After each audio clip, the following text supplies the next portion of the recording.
Thank you for tuning in to Locked On Nationals, and today I have a very special guest. I have the postman show, really, of the Washington Nationals for 106.7 The Fan, the flagship station of the Washington Nationals. He is a staple in the baseball community here in D.C., and there truly is no one who knows more than Craig Heist himself. We're going to get into all of that and more right after this.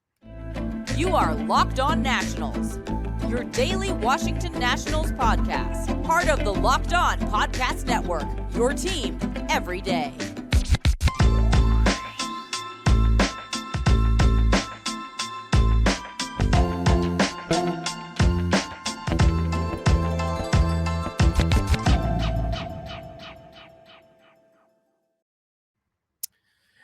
Today's show is brought to you by BetOnline.net. BetOnline.net has you covered this season with more props, odds, and lines than ever before.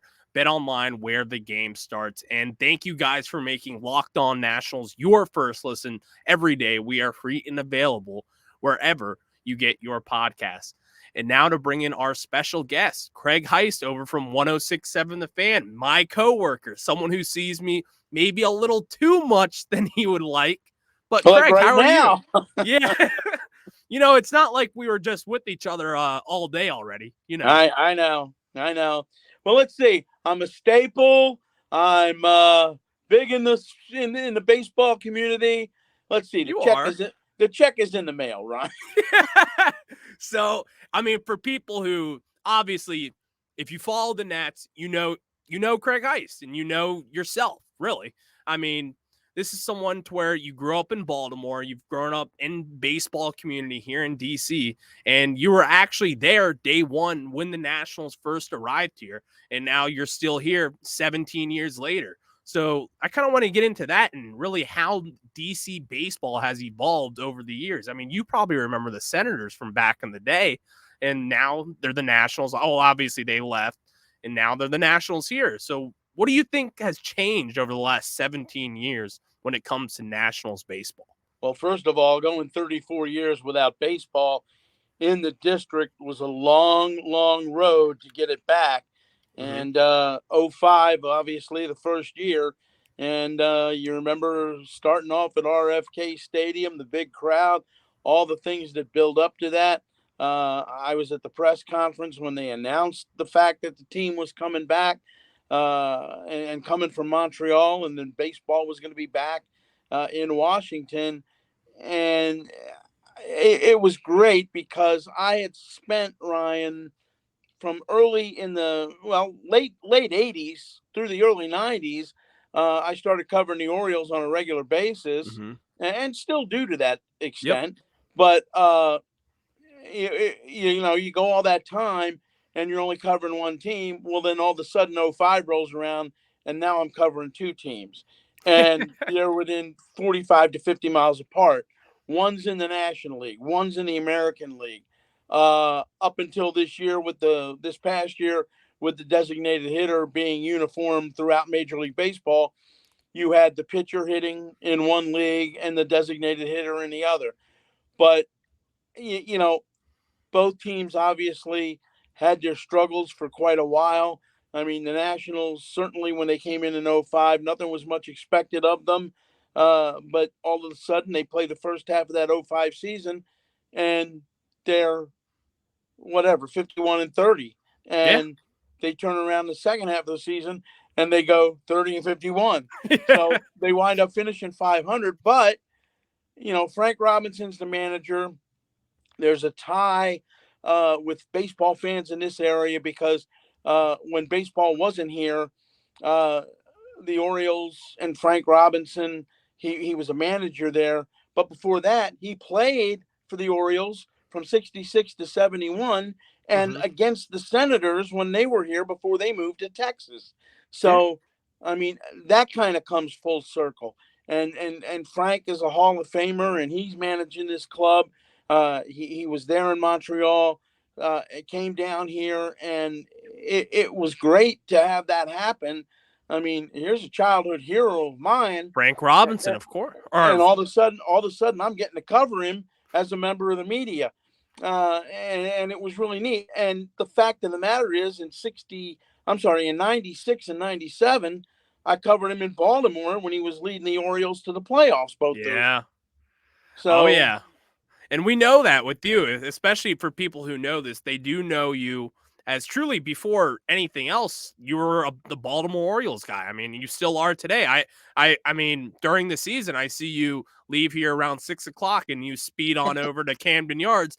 Let's not tell anyone well, how you get there so quickly, but when the Nats are on the road, yep. the Orioles are home, and vice versa. And it's amazing that the schedule plays out that way, because that does allow me to do my other job beside here at 106.7, is the fact that I've covered the Baltimore Washington corridor for ESPN radio, CBS, AP, Metro, all those guys. So that's why, there's Yeah. that commute. Yeah, and you are one of the hardest working men in this industry, and I don't say that lightly. That is true. Everyone recognizes that about you, but also something to where we recognize a lot about you is your baseball knowledge. And obviously, this past year and the past couple of years, we've seen the DH in the National League now, and just kind of how does that make you feel? Is that like still strange to you, or Well, what are your general thoughts about that? well, again, it's one of those things where I grew up an American League fan, and that goes back to when I was a kid.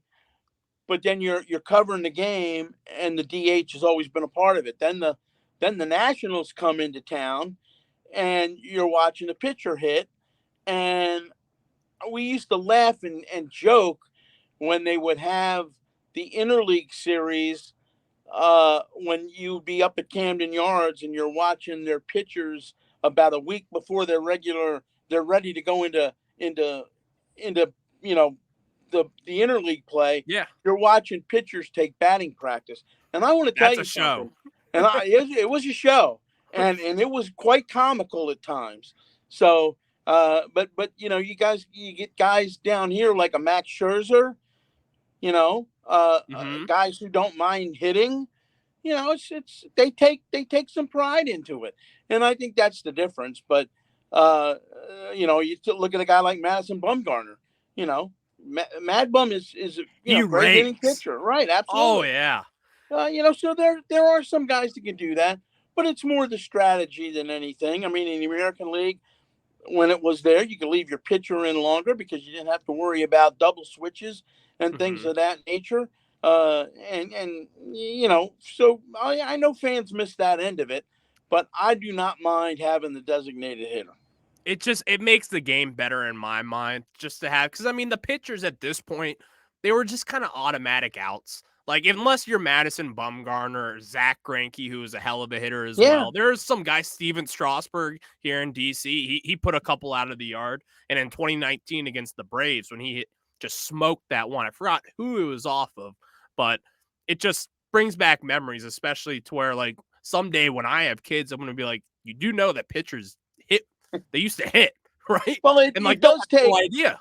It does take the strategy end of it away. I missed that. Having the DH as opposed to the hitters. As opposed to the hitters, pitchers hitting rather, and I think that is one of the things that fans miss the most. Yeah, and especially back in 2019 with the Nats, like we got to see it up close and personal when the World Series comes around. The benefit was to the National League, who didn't have the DH, obviously, and the pitchers had to hit. So they had a whole, not 162 games. They had however many games over the American League to where they knew what to do in these certain situations. They've been there and they've done that. And so I always kind of like that advantage when the Nationals were once a playoff team. But we obviously hope that the Nationals can become, once again, a playoff team. I'm going to get into all of that and more after I tell you guys about my friends over at BetOnline. BetOnline.net is your number one source for sports betting info, stats, news, and analysis. Get the latest odds and trends for every professional and amateur league out there. From football to basketball to soccer and esports, we've got it all on BetOnline.net. And guess what? The World Cup is coming up soon.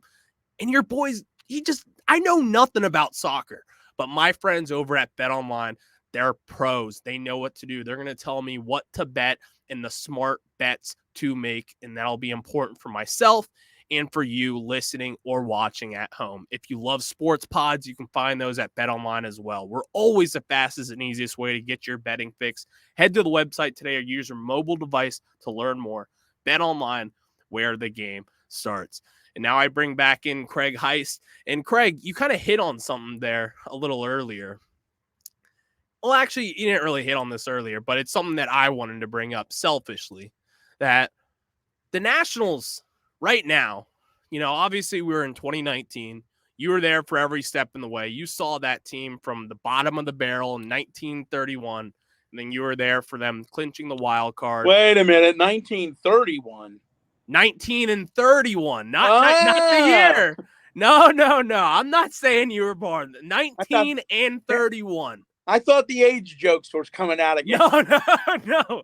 I never do that, Heisty. I never do that. Not yeah, once. You're right. In 2019, they begin 19 and 31. 19 and 31. And they're 12 games out of first place at that point. 12 games out of first place. And I mean, seriously, like that run that they had in that 2019 team was something that we've never seen before. But even looking back at that, would you think that if we were sitting here, think as if you're in 2019 when the Nationals just won the World Series. Fast forward to November 17th, 2022. Would you say to yourself that this is a team that is last in all of baseball as far as wins? Juan Soto is no longer a National. Trey Turner is no longer a National. Max Scherzer is not a National. Would you have ever thought that would have fallen so quickly? Anthony Rendon's not a National. Anthony Rendon, go down the line. Yeah, go down the line. Well, look, I mean, one of the things that happens is the turnover in rosters, and you get to a point where you hate to lose those players because they become such a big part of the team and the fan base and the fans love them and all of that. But the other realistic end of it is a business, and yeah. If you can't sign an Anthony Rendon, and in this case, you're looking back on it, I don't really think Anthony wanted to be here. I think he wanted to go West Coast, either back to the West Coast or back to Houston, where he's from and living. But I think he wanted to take the show out west. Juan Soto, a situation much like with Bryce Harper back in the day. You're not going to sign him. So if you're not going to sign him and the offer that you've put out there is a fair one and he doesn't want to accept it, then you have to see what's available out there and see what you can get for him to better your team. And, case in point, you look at Trey Turner and Max Scherzer and that trade to the Dodgers, and all of a sudden you're looking at, you get a starting pitcher back, you have your starting catcher in return coming back. Yeah. And then, you look at the Juan Soto, Josh Bell deal to San Diego, Mike Rizzo got a haul for them. And they right now they're starting shortstop. CJ Abrams is playing shortstop, Yeah. So, I mean, there's pieces there that they got from these deals. How long it takes to develop and how long it takes for players to stick, you just have to wait and see. But yeah, I mean, when you're not going to spend the money, or if the offer isn't as good to the player, and you have to do something, you got to get return for the talent that you've given up. And I think Mike Rizzo, for the most part, has done just that. Yeah. And honestly, like, let's put your GM hat on for a second. You're not a GM, but pretend that you are. Would you have made those deals to where Mike Rizzo did when you're selling Max Scherzer, Trey Turner, Juan Soto, Josh Bell? Because I've said it before and I'll say it again. I backed the decision to move on from those guys from the reasons that you stated. They weren't going to re-sign all those guys. The organization's not spending right now. No, they weren't. But I think if everybody looks at it realistically, the one guy or the one part of the deals that were made, the one guy I think that everybody was more disappointed in than anybody that left was Trey Turner. Yes. And I really think that that's the case. Now, Trey's a free agent. Is there a way to get him back here? Who knows? Would they want to bring him back? Who knows? Again, there's a long off season, lots of hot stove talk coming up. In the coming months. But, again, we've seen this before with teams that win a World Series. The Marlins did it twice. They did it 97, and then they tore the thing down, built it back up, and before you know it, 2003, they're winning another World Series again. Oh, yeah. Two different managers, but nonetheless, the organization, they win the World Series in both those years. It's not uncommon to see somebody win a World Series and then tear the thing down just because of either payroll, can't afford players, things of that nature. So who knows what's going to happen in the future here? But Mike Rizzo is a pretty good evaluator of talent, and Former scout. I'll wait and see what happens here. Now, the biggest thing, and the one thing that they did have in 2019 was starting pitching. You go back and look at that year, and the other thing that happened along with the starting pitching is that everybody, for the most part, stayed healthy all year long. That has to happen. And when you have that happen, you can be successful. And they put a good bullpen together. And I think for the most part, made some moves. You look at last year's team, there's a bullpen there that you can work with. Yeah. Now you see what's in the starting rotation going forward. The big albatross in the room right now is Steven Strasburg and his health. You're talking about a guy who's only thrown 31 innings, I think, if that, since 2019. Since if 2019, that, yeah. So that's a big deal. Is he going to come back healthy? And when he does come back healthy, what kind of pitcher is he going to be? He's been down a long time. That's a good point. And thank you for making Locked On Nationals your first listen today. For your second listen today, check out Locked On Sports Today. From the games that matter the most to the biggest stories in sports, go beyond the scoreboard and behind the scenes with local experts and insights only Locked On can provide. Locked On Sports Today, available on this app, YouTube, and wherever you get your podcasts. And Heisty, you hit on something interesting there to where this team in 2019, really, especially 2019, we know what a championship team and a postseason team looks like. And at the forefront of all of that is starting pitching. And right now, this team has had shaky starting pitching, but I look at guys like Josiah Gray, Cade Cavalli, Mackenzie Gore. I mean, that could be a nice three-headed monster there for the Washington Nationals moving forward. So kind of what do you think about those guys? Do you think we need to add on more as well as that? Absolutely. Of course. Absolutely you do. And it'll be interesting to see what Rizzo does in the off season as far as solidify the starting rotation. But, Patrick Corbin's owed a lot of money. He's going to pitch. He's going to be a part of this rotation. Can he put the last 2 years behind him and figure it out and get back to being the Patrick Corbin, or at least some portion of the Patrick Corbin that we saw in 2019? Don't know. I know from covering him and talking to him and being around him that he was just as frustrated as anybody else was, and because he couldn't figure it out. And it'll be interesting to see what happens. But you look at some of the other guys in that rotation, whether it's Paulo Espino, Corey Abbott, Yohan Adon. Again, these are guys who may get a shot again at trying to get into that rotation, but you got to fortify that rotation with somebody. And I'm not saying they got to go out and spend money to get a Justin Verlander, right? But you have to go out and get somebody who is reliable, who can make starts, and who can keep you in the ball game and go deep into the ball game and stay healthy. Health is the biggest thing out of all of it. Yeah, it is. And seriously, when you look at it, because it's like if we get a healthy Steven Strasburg, which at this point, I'm just not banking on a healthy Steven Strasburg. It's for Steven Strasburg, we know, and you know this specifically, that he's not really too open with the media. And the fact that when he was very open with Jesse Doherty in his story back in September, where like he said, like, hey, like, I don't know what's going on. Mike Rizzo has said it too. No one really knows what this injury leads to, but that's a different day and a different conversation. What I want to transition to now, and we're going to do that after I tell you guys about my friends over at Simply Safe.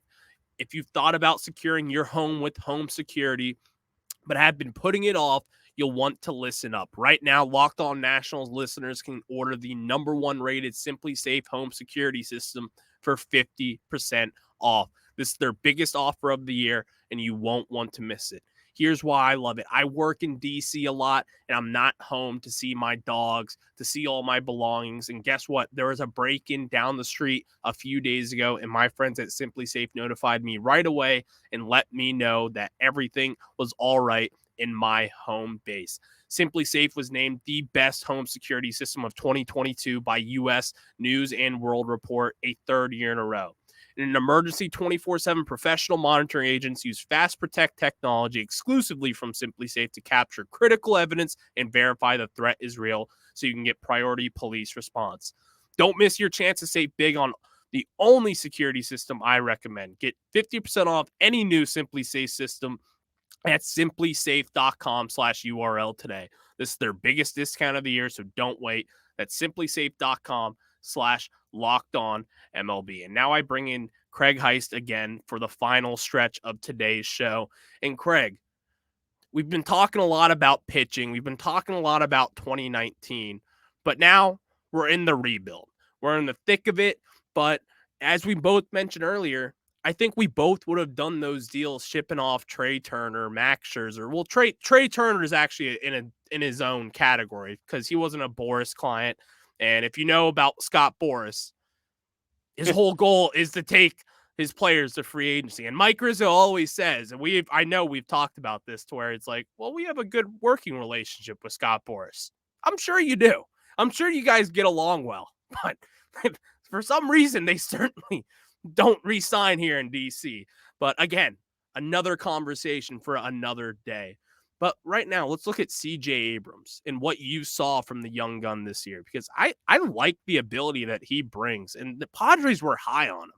You know, this guy was sped up through the minors. He started the year off on the opening day roster, started at shortstop as a 21-year-old. I mean, he's a top 10 pick. What did you see from him this year? Well, when he got over here, what I saw, first of all, was his athleticism. That's the biggest thing that jumps right off the page to you. He can go in the hole. He's got the arm, and he makes all the plays. He's very athletic in doing it. There was a little bit of a struggle at the beginning at the plate for him, but as he got more at-bats, you know, is he going to be a 25, 30 home run guy? No. But is he a guy who can get on base, use his speed, and create havoc that way to put pressure on the defense? I think so. But defensively is where he shines for me. And I think as he continues to develop, he's going to be a real good ball player. I agree with that. And, you know, this is something to where I asked our good buddy Grant Paulson the other day, a few weeks ago when I had him on the show. And this is going to be a tough question, Heisty. So you ready for it? Sure. Who is the face of the Washington Nationals as we sit here today, right now? Well, if you had to pick one guy from the last 2 months of the season, it would be Joey Meneses. Yeah. I said that too, and I was like, you know, I try to think about it. I'm like, well, Keibert Ruiz, Josiah Gray, they're both good, but like, you know, they're not.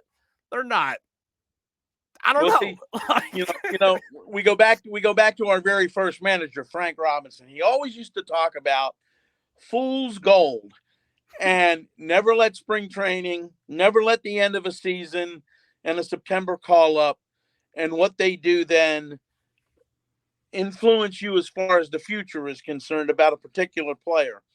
Well, it's a shame Frank's still not alive, because I would have loved to have seen what he would have said about Joey Meneses and everything that guy did after 10 years in the minor leagues to finally get his shot and be a part of this team, and then get regular playing time day in and day out for the last 2 months of the season, because all he did was continue to produce.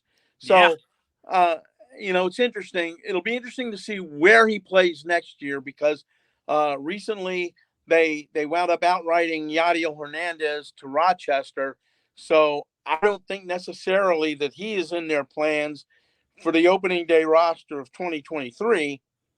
So that means that probably Meneses goes out to left field, and if If that they don't happens, make a move. right, if they If don't move, but if that's the case, they're going to have to go out and find a corner outfielder. Yeah, and we'll end on this one real quick. Do you really see them making any moves? Because like I've tried to make a case that we could sign someone like Mike Clevenger to bolster the pitching staff. He's not going to be that expensive. I've said Brandon Drury, the third baseman for the Padres, just won a Silver Slugger. Like I'm not saying we're going to go sign Aaron Judge or trade for Shohei Ohtani, but like there are moves to be made that aren't that expensive and would help this team right now and wouldn't really block anyone from the minor leagues from getting their opportunity. Well, I think that's absolutely right. And there are players out there who you can bring in that could help this team that would not cost you that much and the big time contract. But again, a lot of this is going to be determined by where the sale of this team and who owns this team is going forward. And, Mike Rizzo says, well, it's business as usual. Yeah. Management told me it's business as usual. Well, that's okay. But if management changes between now and, the next month or so, then what happens? How much money is going to be available to spend? All of these questions have to be answered, and then you don't get an answer to that, Ryan, until after the club is sold. Now, who buys it? There's a lot of people talking about Ted Leonsis. Mm. I think that's a possibility, and the only reason I say that is because Mark Lerner is a partner of Ted's, and that would give Mark the opportunity to still be a part of all of this. Yeah. In some capacity. So it all depends on who buys it as far as what's available resource wise going forward. And that's a good point, Heisty. And thank you for making Locked On Nationals your first listen today. For your next listen, check out the Locked On Sports Today podcast, the biggest stories of the day, plus instant reactions, big game recaps, and the take of the day, available on the Odyssey app, YouTube, and wherever you get your podcasts. And you were saying, Heisty, you were touching on it with the ownership situation, and truly everything lies on that right now. And we don't really have time to get into that today because there hasn't really been any new news coming out with it. We've seen Britt Giroli, both a colleague of ours. She's reported over the last couple of weeks that Ted Leonsis, and as well as Talk Nats over on Twitter and that blog, they were truly on this before anyone else. Mm-hmm. They reported that Ted Leonsis and David Rubenstein are in the running for the Nationals, and truly they're probably the likely candidates to buy this team. But we just don't know about that, and we didn't really expect the Nationals to spend this offseason because of that whole question mark around the ownership. But assuming Ted Leonsis or whoever comes in next year, they could spend big. But again, that's another day for another conversation. Craig Heist, 106.7 The Fan, covers the Nationals. He does post-game on 106.7 The Fan. You can see him doing updates, and he's anchoring over there. One of the hardest workers in the business, and that's not fluff. That is true. If you know Craig Heist, say hi to him and tell him that Ryan thinks highly of him, because he may get frustrated with me sometimes. And like I said, the check is in the mail. All right, Craig. All right. I end off every interview with what's for dinner tonight. What's for dinner? If I go home, it's probably going to be chicken tonight. Just chicken? Yeah. Oh, come on. All right, that's fine. I guess we'll just end on just chicken. I can tell you what I'm going to do. Crabs on the weekend. Crabs on the weekend. I had your homemade crab soup that you brought in to the office. It was amazing. Yeah, thank you very much. All right, Heisty. We're going to get this over with. And again, thank you for joining us on Locked On Nationals. Your first listen every day. You can follow Craig Heist over at 106.7 and whatever he ventures into, as he is one of the busiest mans. See Heist Sports on Twitter. See Heist Sports over on Twitter. Give him a follow there. It's a great follow. And if you want any Nationals or Orioles moves, that's your guy to follow, Craig Heist. So, all right, that'll do it for us today at Locked On Nationals. Thank you guys for tuning in. I'll talk to you guys on Monday. Enjoy the weekend.